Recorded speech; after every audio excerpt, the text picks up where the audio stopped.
Hello and welcome back to ATA's EconChat. I am your host, John Humphreys, ATA standing for the Australian Taxpayers Alliance, who puts this together, who allows me to come and chat to you each week, Tuesdays, 7 p.m.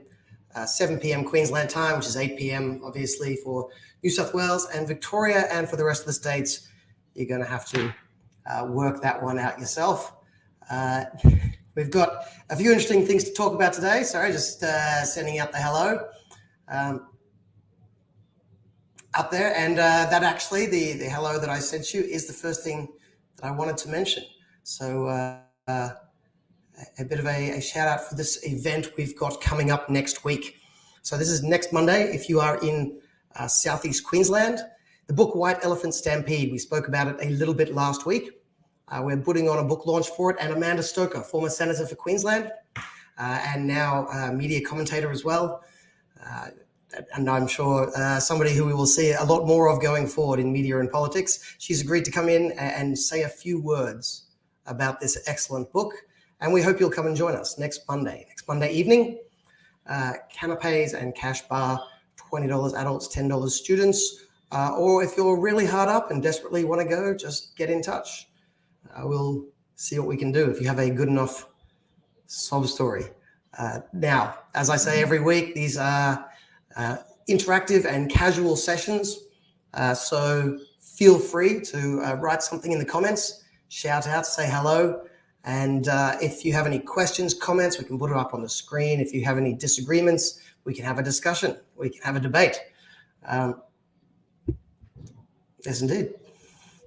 So anyway, I will look out for those comments as we go. And if I get time at the end, I'll come back and go through them. But a few things to discuss. Actually, I did want to say as well, we did this last time.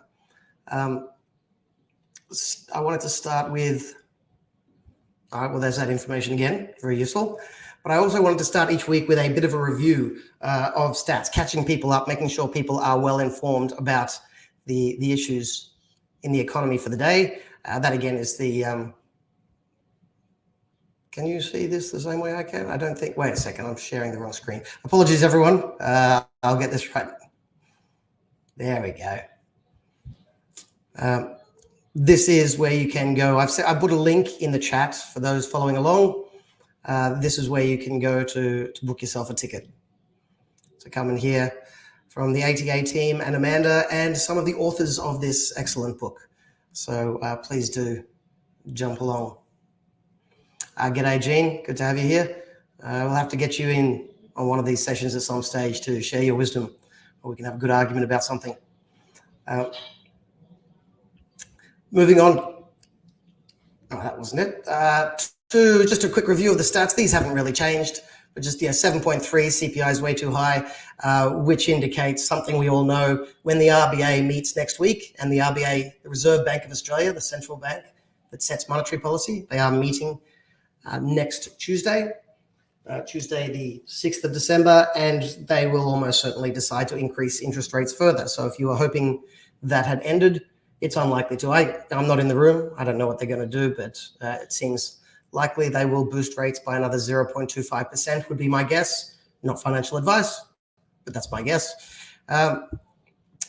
So the GDP number hasn't changed, unemployment rate hasn't changed, but we can also see here which stats, which pieces of data have come in lately. And one interesting one that's come in, or one worth noting, commenting on, is the data on excess mortality for this year. And if I can get up the right piece of data.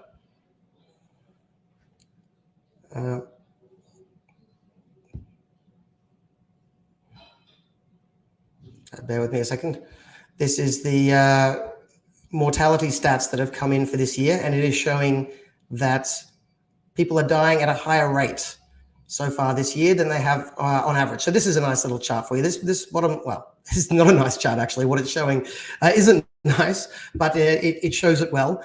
This bottom line shows the average amount of deaths you get per week going through an average year. And you see these lines above it is the actual death rate that we've got in Australia this year. So we see average mortality is coming through at higher than average mortality. You can see some of that is actually being caused by higher than usual COVID deaths.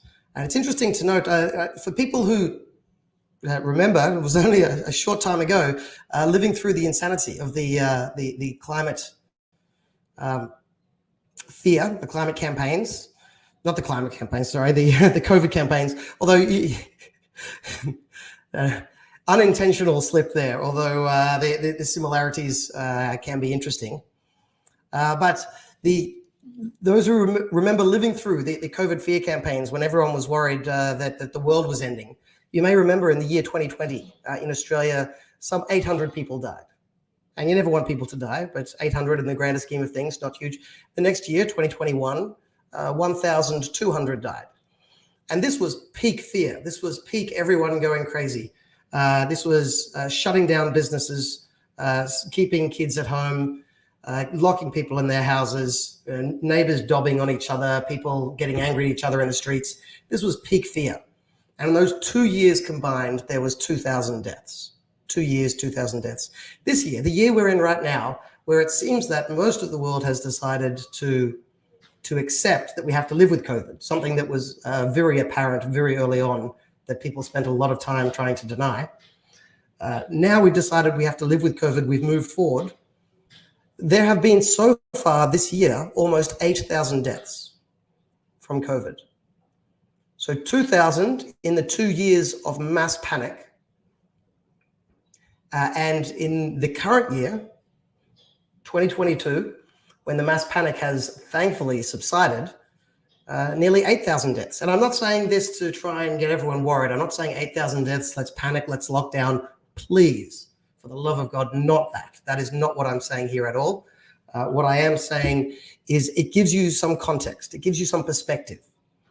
The perspective that was sadly missing during those 2 years of excessive panic. So that's one commentary on these numbers. The other thing to note is this high number, this red line is total deaths, but this blue line is very interesting. This is total deaths not counting the COVID deaths. And as you can see here, total deaths are running higher than average across the year, significantly higher than average across the year. So you can see this blue line. I'll just put it to the end there. I do have these stats somewhere to hand, I believe. Yes, the excess deaths caused by things other than COVID. Deaths due to diabetes gone up 20%. Deaths due to dementia gone up 19%. Deaths due to cancer has gone up 6%. So there's a lot to be unpacked there. It's very interesting that when we divert a lot of resources away from everything else and towards the mass exaggerated COVID panic, then there has been ultimately a spike in deaths. Ultimately, we still get the spike in deaths from COVID eventually, and then we get the spike in deaths in these other fields as well. So anyway, I thought that was one interesting piece of data that had come out from the ABC this week. So that's our little run down the rabbit hole of the ABS. The actual new piece of news that I wanted to jump into today is, and let me put this up here. Can I join you here? See if I can work this out. There you go. So now I can sit here and comment as we go. Australia has ratified the free trade agreement with the UK and India. Most of the discussion that I've been reading has been regarding the UK agreement, but both of the deals have been ratified on the Australian side, and this is some good news. What have we got here? Just looking at this is from the AP. The Australian Parliament has passed the bilateral free trade agreements with India and Britain, leaving those partner nations to bring the deals into force, which is to say that these deals, I should point out, both of them were arranged under the former government, under the last, the Morrison Liberal government, with support of Labor. And now we are getting to the final stages where we have to confirm the details. And we've got the details, and those details are now being passed through the Australian Parliament by our now Albanese Labor government with the support of the Liberals. So there is bipartisan support for these trade deals on the Australian side. The interesting thing is they still need to pass the parliaments in the UK and India, and they haven't yet done that. Once they've passed the other side, they will come into force. But there is a bit of hesitation on the side of the Brits. Let's see if I can get this to load. George Eustace, apologies to George, I don't know how to say your surname, but some British politician that was actually involved with putting the deals together has now come out and said that he doesn't think they're a good deal for the UK. He thinks the UK has given too much to Australia, not enough in reverse. He's saying his complaint is basically along the lines of, and you see this a lot in trade discussions, it's along the lines of the UK is letting in too many goods and Australia is not letting in enough goods on the other side, which is a nice little kicking off point for a little, sorry, try and get that right. Nice little kicking off point for the economics rant I wanted to give in this session.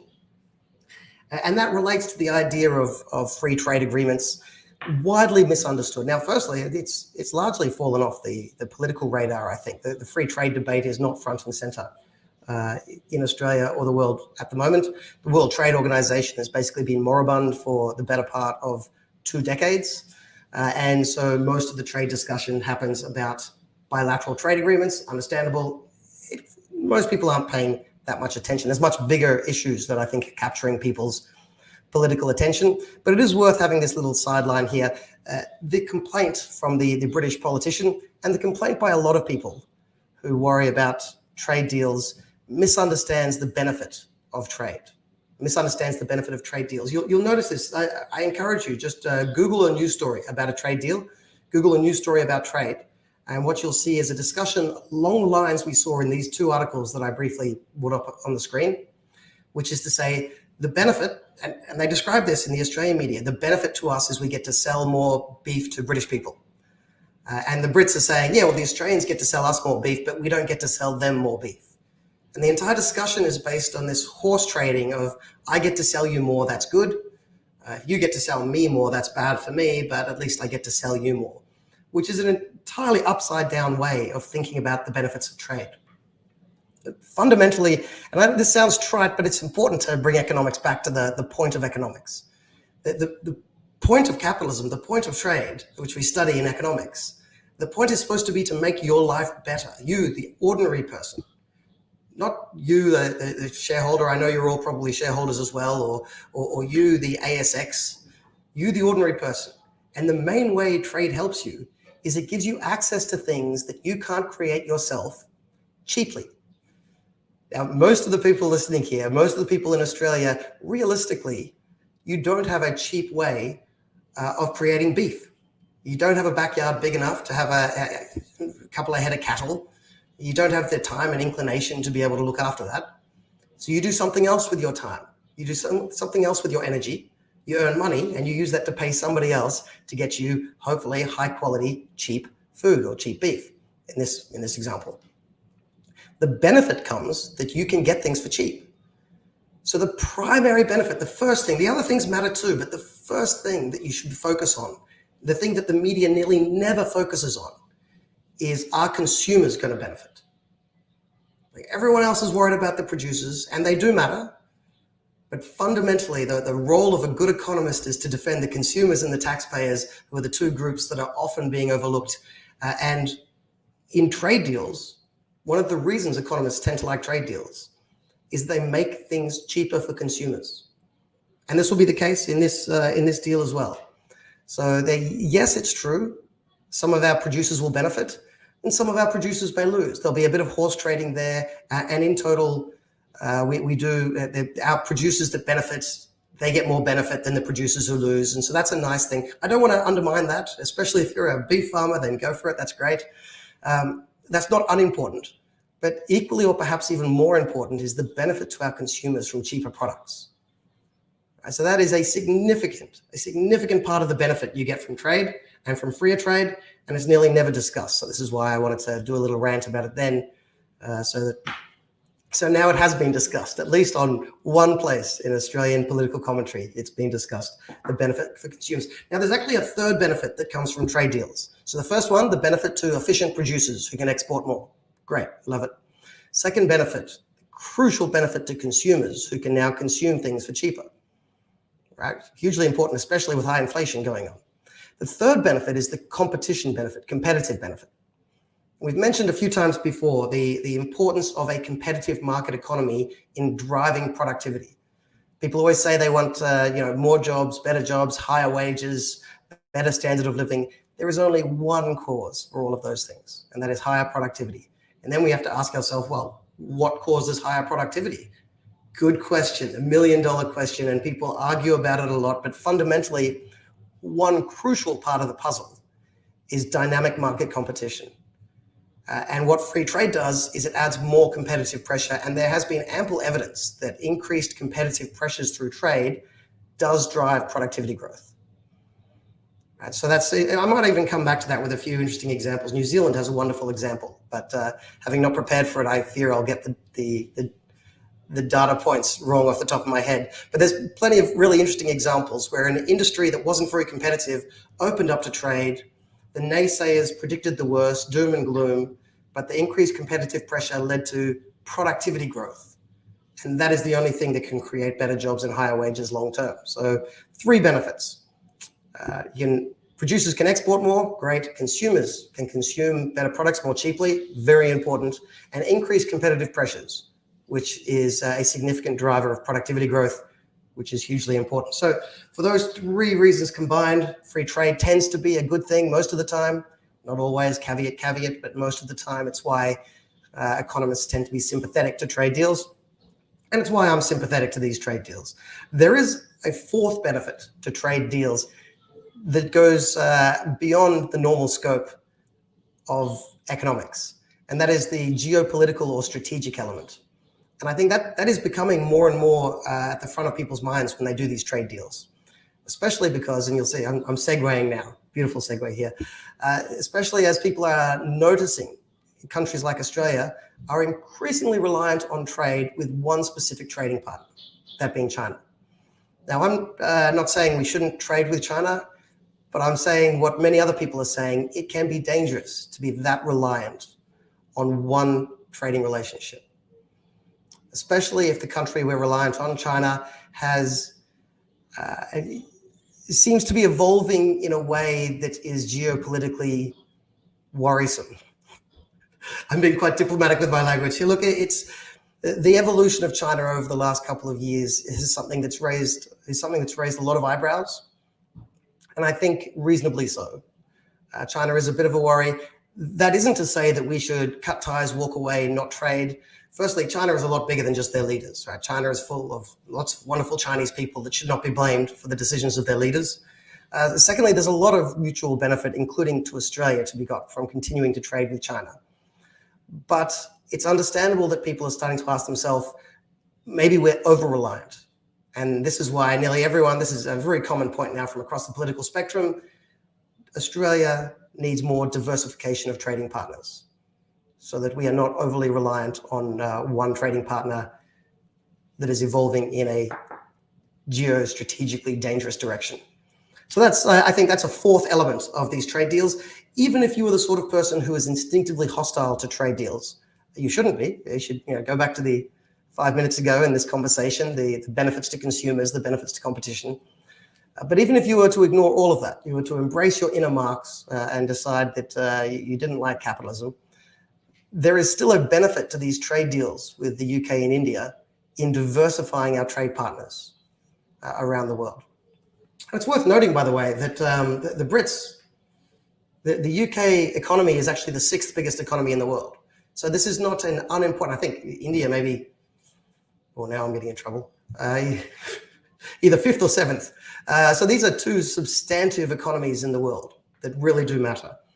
So this is, even for just geostrategic reasons, probably a good step forward. And it's a it's a bipartisan move. So this isn't political point scoring between the major parties. They both seem to be on board with this idea. So we've segued nicely into the concern people have about China. and that I share. By the way, I spent several years lecturing about the Chinese economy at the University of Queensland. And that was an interesting experience. I would often manage to end the subjects being accused of being too pro-China by the anti-Chinese people and too anti-China by the pro-Chinese people. So I think I must have walked the line well if I ended the course with everyone hating me, but for very different reasons. And I think that China is a really interesting case study. It's not as simple as China bad or China good, although I worry that the direction they're on now, it's not one that I would advise China to go down. So I am worried about them. But one of the things we see in China right now is, and if you haven't been paying attention, check this out. This could be really important. Massive protests have sparked off across China. Significant protests. Let's see if I can actually find us a video of it. No, I don't have a video to show, easy to hand, but you can find one. Go to YouTube, go to Google, just put in China protests. This is the thing that the Chinese government is most scared of, this mass people movement, because at the end of the day, mass people movement can bring down any regime. The Chinese regime is extremely powerful and confident in their power for most levels of power. Right? They control the information, they control the bureaucracy. This is the Chinese Communist Party and the leaders of that, the Politburo, control basically every level of power. They control the big business, they control the religion. Right? So they have strong control. But even then, no matter how concentrated any regime's power, mass people movement can always topple the regime. So it's something that the Chinese governments through history have been acutely worried about. They've got a long history, a long and glorious, great history. Check out your Chinese history. It's very impressive. But one of the things that Chinese leaders have learned from their own history is be very wary of these mass movements, these mass people movements. And we're starting to see protests kicking off in areas of China that you wouldn't normally expect to see them. And they're not just protesting about the COVID lockdowns, which, I kind of hid the lead there. They seem to be protesting against the direction of their government writ large at the moment. So it'll be very interesting to see what happens next, probably repressive responses by the regime. And then will the protests continue? I mean,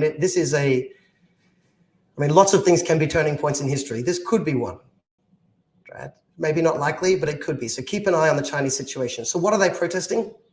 COVID lockdowns. So for Australians, for people in Melbourne listening along, let me know if you've heard this story before. The COVID is a real threat. It does kill some people. That's not a good thing. The Chinese government has taken this real threat and exaggerated the hell out of it and decided that they needed to pursue a zero COVID strategy and lock down the cities, lock people in their homes quite severely, and then use a repressive police state to attack anybody who disagrees or protests or gets out of line. So let me know if you've heard that story before. But this is happening right now. This isn't happening a year ago or 2 years ago when we may remember it. This is happening right now all across China. And the Chinese government's responding how you'd expect them to. And the protests are sparking off further. So the original thing that kicked this off was a fire in Urumqi, which is the capital of Xinjiang province in the northwest. That's the same part where the Uyghurs are from. If you are aware of the Chinese repression of the Uyghur people, the East Turkmenistani, so the Central Asiatic Muslim people of northwest China. And so that's the same region we're talking about there. And they were under lockdown, and that lockdown included barring people into this building. The building caught fire. People couldn't escape. There's some horrific videos where you can hear people say, well, you hear them saying it in Chinese, but the translations there talking about, let us out, open the doors while the building's are burning. And at least 10 people died in that incident, and that has sparked off protests. And it'll be very interesting to see. I invite you to do a survey of your friends on this, how they are responding or what they think of the Chinese police state crackdown on protesters that are protesting against lockdowns. And then check to see if the people holding that opinion held the same opinion when lockdowns were done in Western countries. I think we live in a bit of a world where we assume we're civilized, so when we do it, we have a very good reason. But when other countries do it, I think it brings it into stark relief. You can take the home ground emotionalism out of it and actually observe what's happening. And when we observe it in China, I think we see how horrific police brutality against protesters protesting lockdowns can be. And I would invite people to apply the lessons they learn from watching China and apply them as they rewatch an episode or rewatch Battleground Melbourne, the fabulous documentary by Topher Field that takes you through what happened in Melbourne under the lockdowns. But a question from Jean. I haven't actually read this question before I put it up, so we'll see if I'm getting in trouble. Do you think democracy in China is almost inevitable given economic development? I do not. This is the traditional theory. I don't think it's a crazy theory, by the way. And a lot of people now scoff at this idea that economic development, so the way it normally runs is a country embraces some amount of economic liberalism, some amount of capitalism. Then that economic capitalism leads to economic development, which leads to a middle class getting richer. And as the middle class starts meeting all of their basic needs, they start looking around and having other demands, such as human rights, a nicer environment, and democracy. So those are the luxury goods, so-called, that people start to demand once they've met their basic needs. So you get capitalism leading to development, leading to a middle class, leading to a demand for democracy. And China seemed to be going through those steps. Under Deng Xiaoping, they switched towards capitalism. They didn't call it that. They called it socialism with Chinese characteristics. Just a euphemism. It's their cheeky way of saying capitalism. They didn't want to admit they were being capitalist. Let them have their lies. But anyway, they did embrace capitalism to some degree. It led to development, remarkable development in China, right? China's got a lot of things wrong, and I think they're on the wrong track now. But let's not have that obscure the truth that during the 90s and noughties, China had some amazing economic development. I mean, this is a remarkable stat. I love this way of not visualizing, but telling the story. Imagine you've done good in the world and you've gone out there and you've helped bring 50,000 people out of poverty in your lifetime. If you've done that, you would have done well. You should be proud, right? 50,000 people out of dire poverty. So the worst, like the $1 a day type poverty. If you'd helped bring 50,000 people out of poverty in your entire life, you'd have done well. What if you did that every day? Every day for a week, every day for a month, every day for a year, every day, every year for 40 years in a row.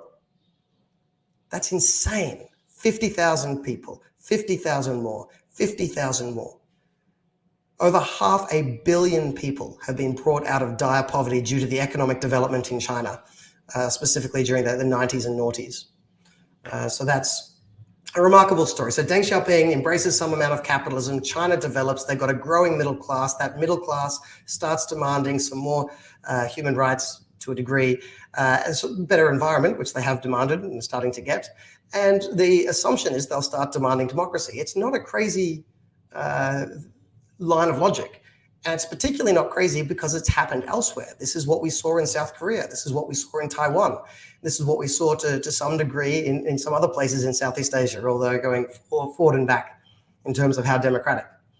So it's not a crazy theory. China is the big counterexample to this now. And now a lot of people look at that old theory, the Francis Fukuyama end of history theory, as I normally refer to it.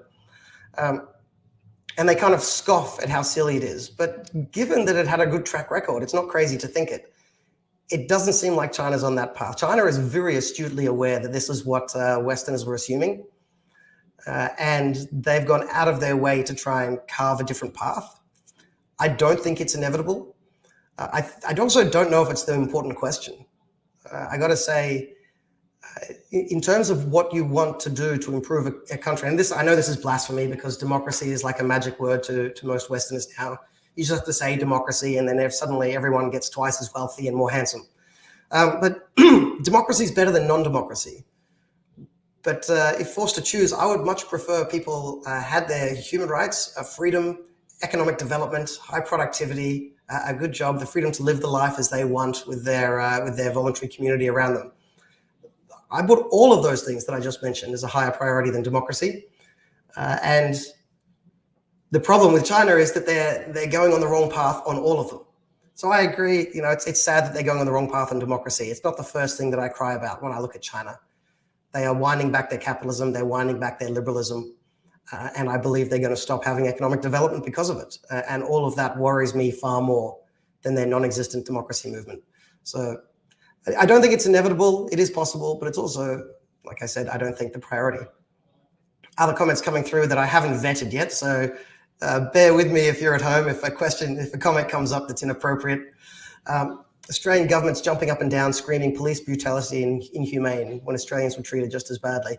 Yeah, I mean, especially for people living in Melbourne, right? I got to say, different parts of the country had a very different experience during COVID. But what I find remarkable about this is even for people who weren't in Melbourne, who were just watching, people who were instinctively sycophantic towards the authority figures in Australia ran the line of, well, it's the rules, it's the rules, don't you care about grandma? That's exactly what the Chinese Communist Party is saying to justify their brutality now. And it must give some people a moment's pause, some cognitive dissonance, where they look at China and they think, to be consistent, if I backed sort of Australian police state tactics against protesters in Australia, why am I against Chinese police state crackdowns against Chinese protesters? And I'd invite people, if you are one of those people with that cognitive dissonance, if you think you have a way to square the circle, please feel free to leave a comment or get in touch. You can come onto this live stream next week and we can have a debate. I'd be very happy to have people on here that disagree and want to put their case forward. It seems to me that it's hard to be very upset about China and very blasé about Dan Andrews. But I invite the audience. If you disagree, let me know. Worst case of cognitive dissonance ever? Yes, it is a shocker. From Lyndall, given that it seems likely India may sign up for the BRICS, if they do, what would be the impact on this trend? I mean, BRICS already includes the word India. So BRICS is Brazil, Russia, India, and China. I think the S is normally small, just indicating plural. Sometimes the S stands for South Africa. South Africa is a bit of an anomaly there because their economy is significantly smaller than Brazil, Russia, India, and China. But all right, they can sneak in if they want. I'm not sure there is much substance to the BRICS economic engagement yet. It's more of a theme of pointing to the big developing economies. So look at these big new players on the block. I'm not really sure if you're not sure how that would get in the way. So of course, India is going to try and have good trading relationships with a lot of people. I think this from Brett was about the cognitive dissonance, about the people complaining about the Chinese crackdowns. Look, I mean, let's also give people a chance to learn from this. People need learning moments. There's been plenty of them politically over the years where people have the figurative come to Jesus moment, where they see something that allows them a new perspective and allows them to shift their opinion. And we don't want to, I mean, to some degree, it's very hard to avoid the I told you so response as people start to realize that the whole sort of COVID situation. And look, I'm not saying COVID is a made up thing. It's real, it's bad for you, it kills people. But it was exaggerated. The risks of it were exaggerated out of all proportion. And this massive exaggerated risk was used to create a huge fear campaign that led to more money and power to government, massive debt that has now led to massive printing of money and the inflation we're living through right now. So it is the incentive to do a you idiot, I told you so is strong.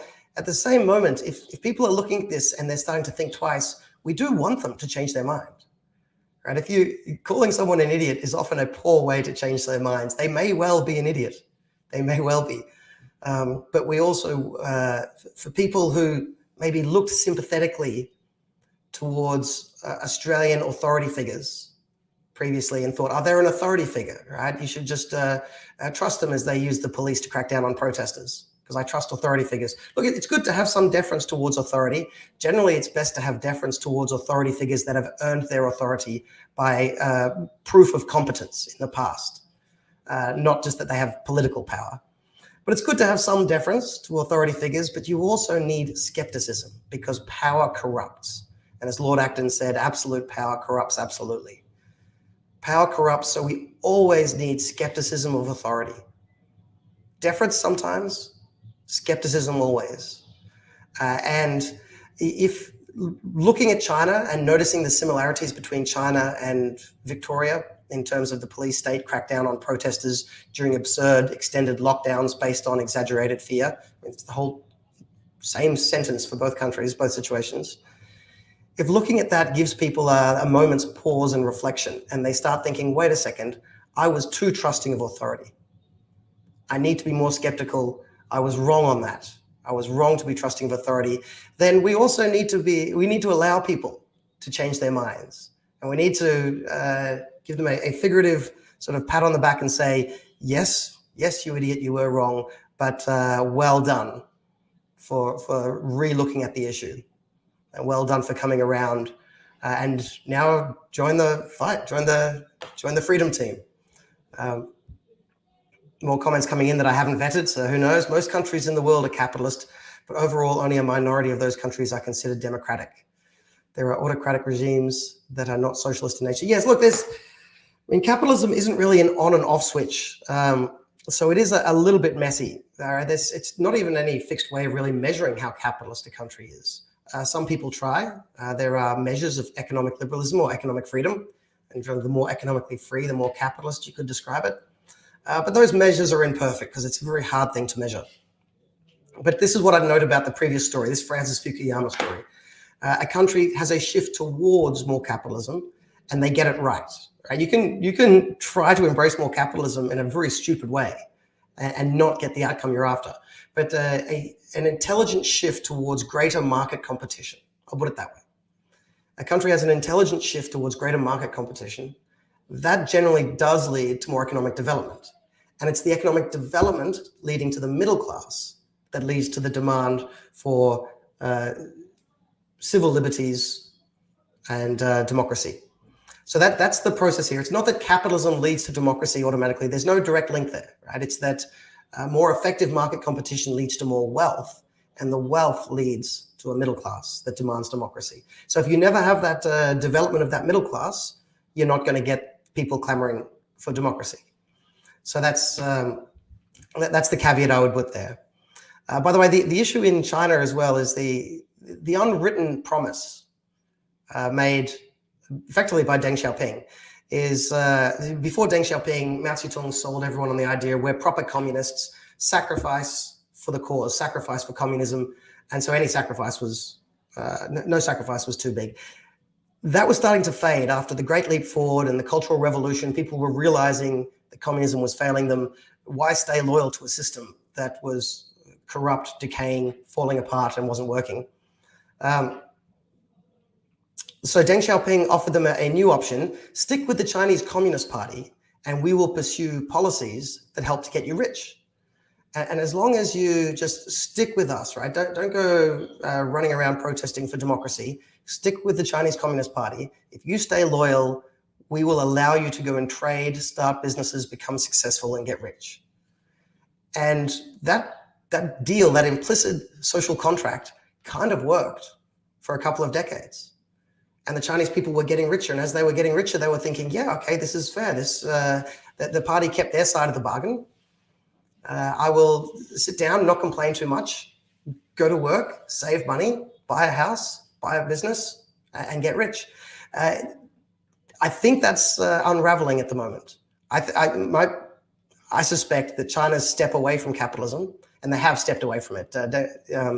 Xi Jinping is an authoritarian, but he's also less of a capitalist, right? I mean, he seems to be more of a genuine socialist. He's shutting down capitalism in China.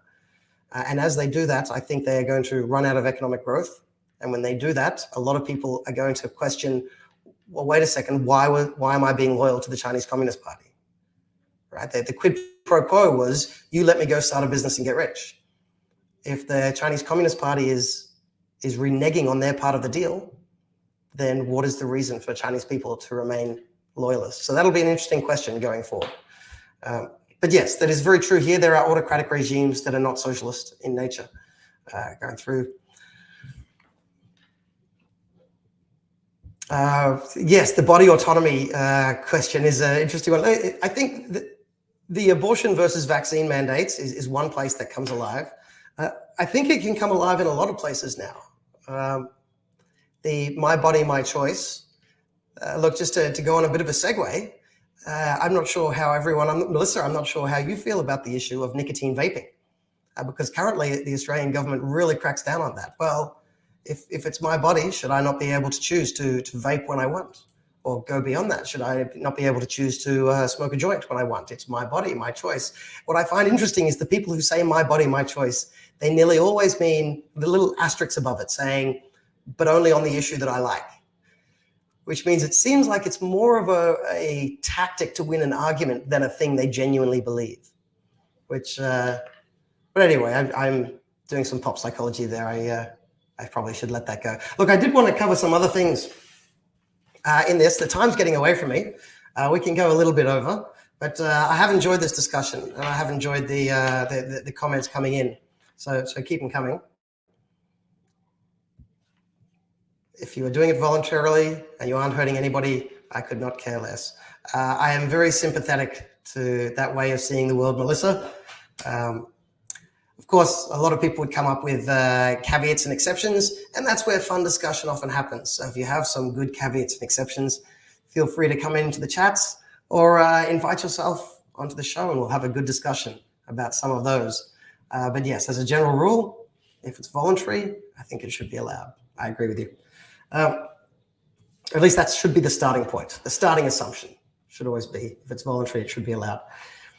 So Chinese protests, keep an eye out for that. So one other quick comment on economic things before I switch back to politics is last week I spoke to everyone about the industrial relations law, the labor market law that the Labor Party was trying to ram through the Senate quickly. At the time I said that the Lambie and her second Lambie, I've forgotten the name of the other Lambie senator, but the Lambies and Pocock were holding it up, and good on them. Lambie held the line. Unfortunately, since we spoke last, it seems like Pocock has given in, and it looks like Labor's going to get their way on that IR change. So that's, look, for most of us, most of the time, you won't see a big difference. For some small business, it may start to sting.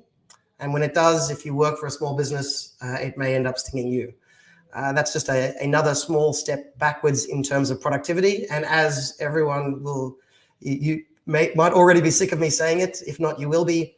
Productivity is what matters. That is the only way to drive forward a country. That's the only way for us to get to higher wages and a more comfortable life without just putting in forever more work. So productivity should be a high priority for the government. It should be a high priority for the opposition. And unfortunately, this IR reform is going to be a step backwards. That is not the right way to boost wages. So that is a shame. That one's gone backwards. Last topic I wanted to cover today, close to my heart, is the Victorian state election. And I imagine many of you guys have been following along on this as well. The Victorians went to the polls. Dan Andrews was predicted to win, and he did. So the Labor government, the Victorian Labor government, is back in power.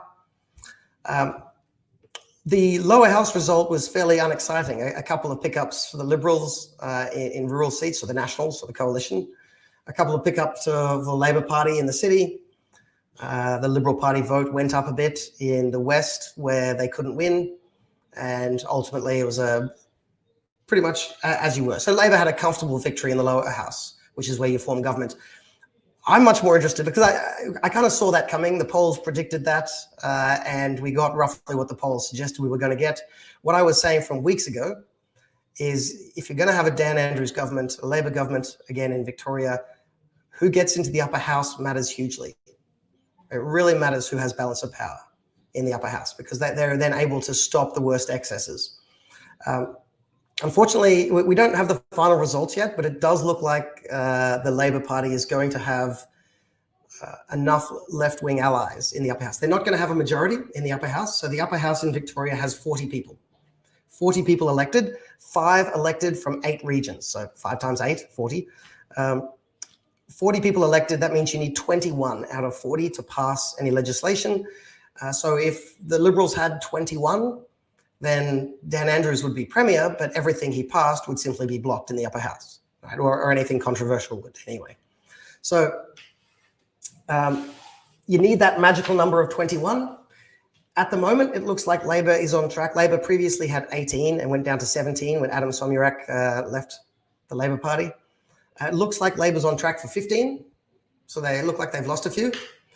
But that's cold comfort when you realize that it looks like left-wing minor parties have picked up enough spots. So it looks like Labor will have 15 seats in the upper house, and left-wing minor parties, I believe, are going to end up with, I believe it's 8. I think it looks like 8. So 15 plus 8, no, 7, I think it is. 7 left-wing minor parties. Now, I did, unfortunately predict this before the election.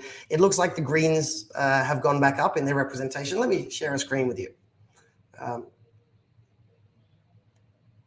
If I can work this out.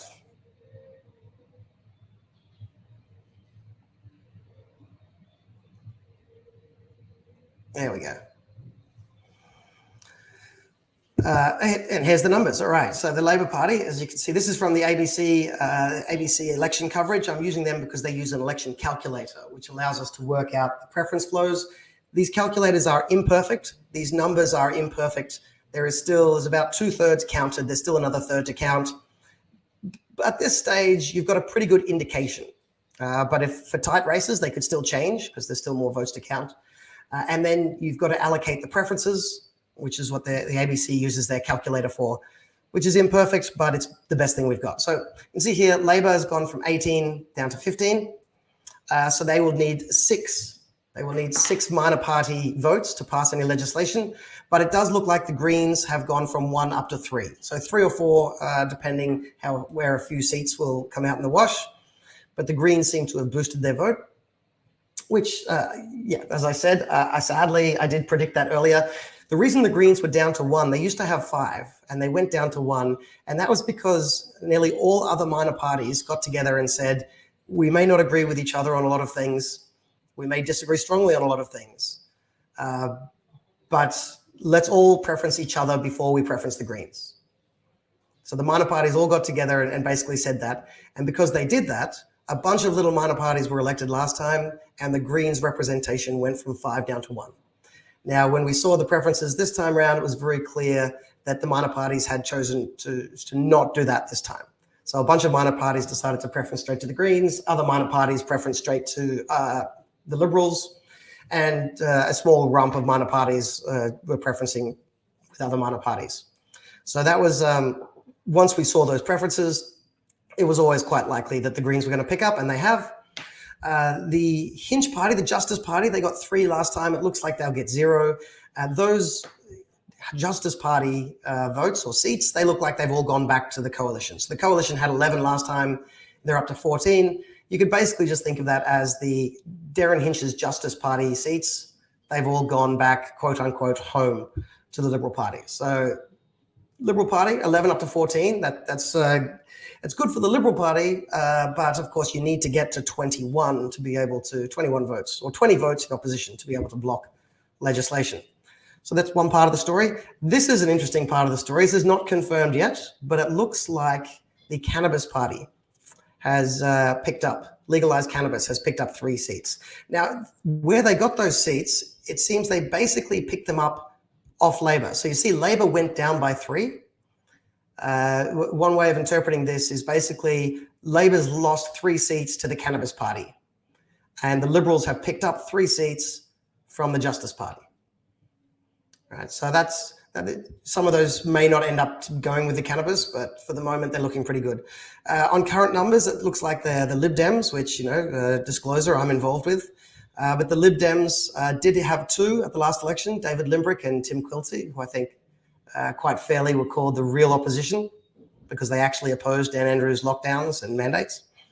It looks like Tim Quilty's lost his seat. And on the current numbers, it's got David Limbrick keeping his seat. But this is still very early. A lot of these things could change. There is another spot, by the way, Northeast Metro, where Maya Tessa has a chance. So it could be a different Lib Dem in this time around. But at the moment, Lib Dem's on one. Animal Justice had one. Looks like they're going to have one. That's a different one, by the way. So that's a different seat, but that's not important. Point is they still get one vote. Shooters had one and they still have one. That is the same person. It looks like Fiona Patten is going to lose her seat. Interestingly, it looks like she may lose it to the DLP candidate. And that DLP candidate is Adam Somyurek, the former Labour Party guy who's been throwing bombs at Dan Andrews. So that is quite an interesting seat to watch. If you're curious, you want to know which seat, which area, which region to watch, that's North Metro. But at the moment, it looks like Fiona Patten might lose her seat and it'll go to the DLP in Adam Somyurek. Of course, as I said before, caveat, more votes to count. Who knows? But interesting. One Nation looks like they're going to pick up a seat. This basically looks like where Tim Quilty's seat has gone. So I said before, the Lib Dems, Tim Quilty looks like he's lost a seat. Looks like it's gone to One Nation. And the last couple, it looks like Sustainable Australia has lost their seat. That's gone to the Greens. Transport Matters has lost their seat. That looks like it's gone to the Greens, although still with some chance that Maya Tessa may pick it up for the Lib Dems. Or it also could go to the DLP, by the way. That's that last seat. Transport Matters going to the Greens, but DLP or the Lib Dems could pick it up. So that's where we're looking at the moment for the Victorian Upper House. So you look, Labor needs 21 to pass something. Let's assume they can lock in the Greens. They're at 18. Now, they historically could rely on the animals. So that gets them to 19.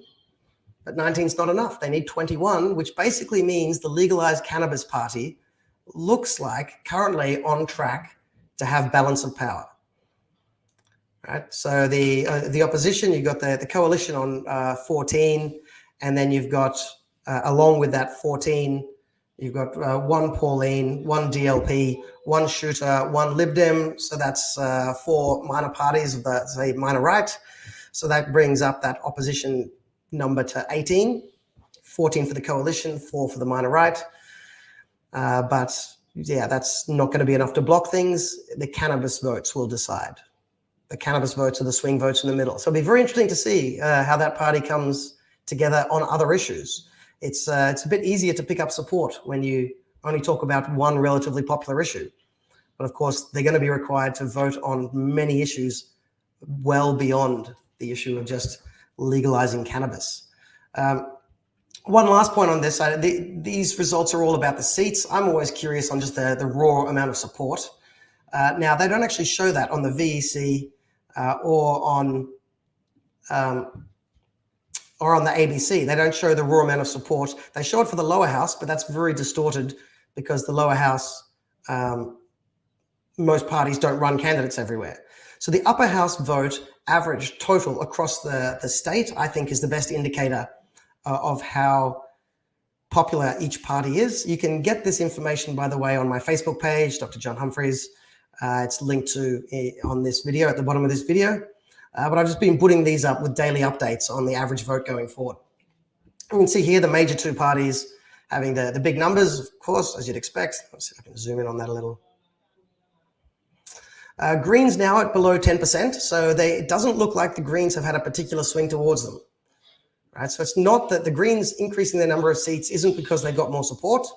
It's because they've got more preferences. Cannabis Party was polling close to 5, down to under 4 now. And then you've got DLP and the Lib Dems are the 2 biggest, quote unquote, well, minor right parties. I know they've been called sometimes freedom-friendly minor parties. I think that's a bit, can be misleading. So let's just call them minor right parties. The DLP and the Lib Dems. And you've got your Shooters consistently coming in there. One Nation coming in at about the same level as the Shooters. Family First, this is their first time back since re-registering. That's not a bad performance since coming back. Darren Hinch's Justice Party has dropped down a bit. As you can see here, they were much higher last time. And then you got your 3 lefty parties, Animals, Reason, and Socialists. And at the moment, the socialists may actually beat Fiona Patten. We'll see. Freedom Party has come in near the bottom of the minor right parties, just in front of the Sack Dan Andrews group and the UAP below them as well. So UAP did not have a good outing at this election. And then a bunch of rather small parties. So this is the Angry Victorians, otherwise known as the Australian Values Party, Heston Russell. That name doesn't seem to have resonated. And yeah, other little parties. And these are the numbers you've already seen for how the ABC calculator says who would be in power in that situation. So that's what it's looking like at the moment for the Victorian Upper House. I'm going to keep a close eye on that. If you want to see these updates, you can check out my Facebook page or my Twitter account. I'll chuck them up there occasionally.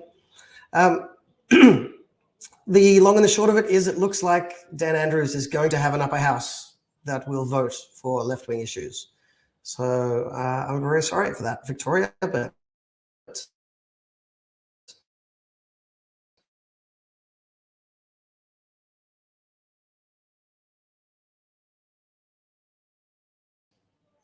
so I think I am having an NBN moment there. All right, so that's enough of that. I think we'll bring this to a close. I'll just check to see any extra comments that have come through.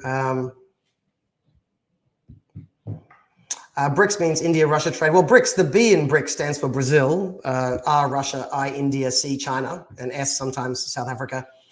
India and Russia, they're trading a lot, but I don't see how that's prevents us from dealing with India as well. China is the trading gorilla in the room. By far our biggest trading partner, New Zealand's biggest trading partner, Canada's biggest trading partner, America's biggest trading partner. China is the place that people want to diversify away from. So diversifying to India makes some sense.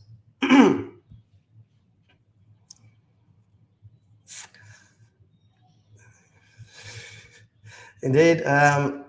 I don't know what these comments are when I'm clicking on them, so maybe I should learn to vet them before we go. But this is the fun of doing these things live, of joining a live stream. Councils have begun using not-for-profit groups to run caravan parks and avoiding the tax laws. How can we stop this? I'd need more details about exactly what you're referring to. Councils using not-for-profit groups to run caravan parks. To do what? The councils are avoiding the tax laws. I need to see more detail. Please send it through. You can get the details at our website. I can chuck up our website for you if you like. That makes it easy for everyone to find it. There you go, taxpayers.org.au. You'll be able to get in touch with us all there. Send me through the details if you like, or you can contact me through social media as well. If you send me through the details, I will try to have a look, but I'm afraid I didn't successfully interpret what you meant by that. David and Maya still seem to be in it. Also Julia, but cannabis. Yeah. So this is the Lib Dems candidates. As I said, the ABC calculator actually tips David at the moment. It's going to be a very tight race between David and the second Liberal, I think, for his seat in Southeast Metro. And for Mayor, it's going to be between the Greens, the DLP, and her. And yeah, it'll be a tight race there as well. Julia has worse preference flows, so that's going to be a bit tougher. But maybe I missed something. I would be very happy to be wrong. Julia is a great candidate. I've only heard good things, but it looks like an uphill battle. What's been counted so far above the lines or Saturday's ballots? Look at they count above and below the lines to start with for the first votes. Then it takes much longer for them to plug in all the below the line votes into the computer before they press the button. So they are counting above and below the line votes at the moment, and they have counted the Saturday votes, and they've gone beyond the Saturday votes as well at the moment. But it's not complete. The count continues. You can check back each day and watch it tick up a little bit further. They counted quite a bit today, actually, so that was a good effort. Legalized cannabis preference the Liberals, who don't support legalizing cannabis, over the Lib Dems. They did. Look, a lot of the preferences. Look, there's going to be a lot of time for us to be able to go back and look through it. It's a little bit too early to start with the recriminations yet, because we don't actually know the outcomes. There's a few places. Yeah, so firstly, the legalized cannabis seem to not preference according to their to their policy. Otherwise, Lib Dems would have been very high on all of their preferences. Lots of parties they preferenced don't have as good a cannabis policy that is aligned with them. And yet they put the Lib Dems quite low. So that's somewhat anomalous, and that might change outcomes. The other thing is, for people who are following the Victorian system closely, the Animals Party, the Animal Justice Party, agreed to do a bunch of deals, and then at the last minute basically cheated. They did the biggest screw over in minor party politics history. So they screwed over a bunch of parties. And that last minute betrayal by the Animals Party is going to probably end up changing a lot of seats. So that Northeast Metro seat, that would go to the DLP or the Lib Dems. We would go to the Lib Dems if the Animals hadn't screwed over their deal. Various other seats. The Greens probably wouldn't have picked up their seats if the Animals hadn't done that. So you can see why the Animals did it. They obviously did it in cahoots with the Greens to do a bunch of other deals and then screw everyone over and go back and help the Greens. And it looks likely they got them in as well.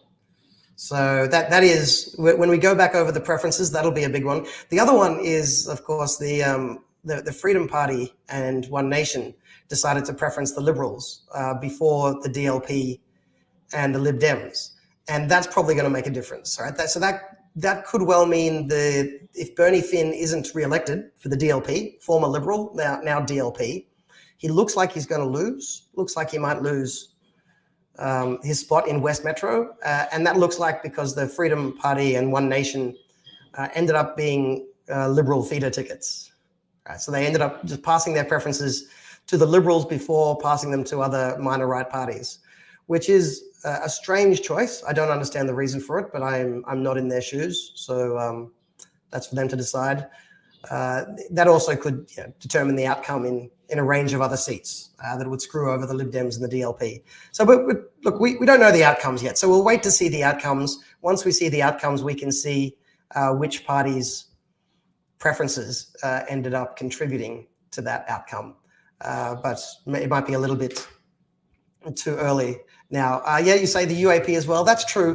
The UAP also ended up being a Liberal feeder ticket. In their defense, it's only a partial defense, but in their defense, the UAP actually did a deal with the Liberals. So when you ask why did the UAP did it, well, because they did a deal, right? So they got a benefit from the Liberals and they sent their preferences to the Liberals. The Freedom Party and One Nation didn't do a deal with the Liberals. They didn't get a benefit. So it looks like they just decided to screw over the DLP and the Lib Dems for fun or spite or... I mean, you'd have to ask them. I'm not in their shoes. I don't know the reasons. UAP also sent their preference to the Liberals, but I understand why. Onto the AJP, yes, short-sighted. Who will trust them again? The Greens will. So the Animals screwed over a bunch of parties, but they did it to go back and help. They helped the Greens. They helped cannabis. They tried to help Fiona. It doesn't look like it worked. So those parties will trust it. They've clearly decided that they will just become effectively a Greens feeder party. But yeah, others won't trust them, I imagine. 90% of Australians don't understand how preferences work. That is, I don't know the exact number, but some very high number don't understand how preferences work. That's certainly true. And about 90% vote above the line, by the way. So if you vote below the line, you control your preferences. If you vote above the line in Victoria, then you're basically voting to say, I just trust that party, and you give the party your preferences. And yeah, it's interesting though, a lot of the minor party voters ended up voting below the line. So I believe 20 or 30% of One Nation voters in the metro regions, for instance, were voting below the line. So that also means the ABC calculator is going to be quite unreliable because we don't know where those preferences go. So that'll be very interesting to see where they actually ended up. Most people don't realize that each primary vote gives, well, this is true as well, yes. If the primary vote actually does support the major parties. And this is a very helpful comment for me to put up at the end as I say goodbye. Thank you for that, Elizabeth. That means I don't have to do it myself. But yes, this is where you can find me on Twitter. I don't tweet that much, though, I should warn you. I'm more of a Facebook person, but maybe I should. Let me know if I should. We've gone over the hour mark, so that's longer than I normally want to go. So I am going to pack it in now. I'll just say thank you for sticking with me, everyone.